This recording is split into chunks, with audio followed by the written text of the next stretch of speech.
No, no, no, no.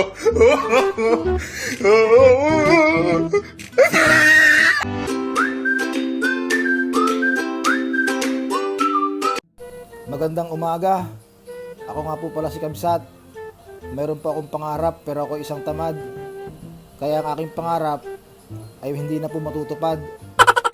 Kahit pala isang tamad ay nagugutom din. Kaya agad na ako naghanap ng makakain. Sinilip ko na rin ang rice cooker kung mayroon natirang kanin. Swerte at mayroon nga. Isasangag ko na lang po mamaya. Mayroon din naman kami mga sari-sari mga dilata rito mga kabsat. May mga sardinas, may mga corned beef, mayroon ding maling. Pero parang natatakam ako sa ibang pagkain. Kaya lumabas muna ako sa bahay namin. Maghahanap na lang muna ako doon sa tindahan. Tamang-tama at mayroon pa naman ako mga barya dito. Ito nga pala yung mga nabasa na pera ko kahapon sa ulan. Sana pwede pa. Nandito na nga pala ako sa may tali pa dito sa likod ng bahay namin. Ito nga pala yung tindahan ni Ate Lotis. Marami po siyang paninda. Yun nga lang yung mga tindera dito, minsan masungit, minsan suplada. Pabili nga po ako ng tuyo. Ito po talaga mga kabsat ang gusto kong kainin ngayong araw. Sasamahan na rin po natin ng kamatis at saka sili para may konting nakagat-kagat sa labi. Tinanong ko na rin kung magkano lahat mga kabsat. Akalain mo, bumili lang ako ng tuyo, kamatis at saka siling haba ay umabot na kaagad ng 30 pesos. Nagmahal na nga daw lahat ng mga bilihin ngayon. Pero teka, mukhang may nakalimutan pa pala ako. Pautang muna ako ng 2 itlog ha. Mamaya ako na lang po ibabalik. Maraming salamat po. Salamat po sa inyong lahat dyan.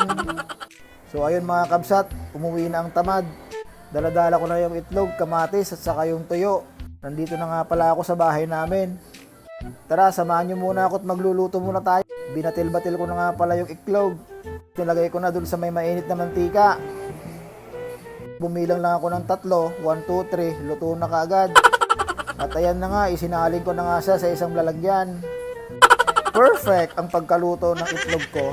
Tapos nilagay ko na rin yung 3 pirasong tuyo. 3 piso nga pala ang isa niyan.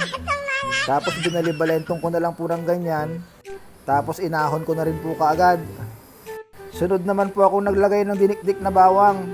Doon ko na rin po niluto sa pinagprituhan ko ng tuyo.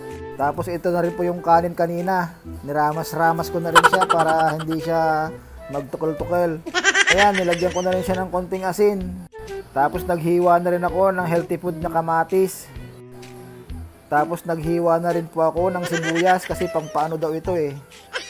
Tsaka yung 3 sili na haba para magsusuloy naman tayo mamaya. So ayan mga kabsat, ready na yung almusal ng tamad. Meron pa akong sinangag, tuyo, itlog, kamatis at saka sibuyas. Siyempre magdadasal muna tayo. Halina kayo at samahan nyo ako mag-almusal mga kabsat. Masarap po ito lalo pag nagkakamay. Uunahin natin yung ulo ng karing. Pwede mo nang kainin ng buo yan kasi naluto ko naman ng mahusay. Ubo na rin tayo ng kamatis. Simot sarap talaga mga kabsat. Lasap na lasap hanggang sa huling kamot mga kabsat. Para lang siyang dinilpatan ng baka mga kabsat oh. At syempre, wag natin kakalimutan humigop ng kapeng barako. Ito talaga ang partner sa almusal mga kabsat. So ayun mga kabsat, busog na naman ang biklat. Tapos na nga pala mag-almusal ang tamad kaya magmumuni-muni muna tayo dito sa labas.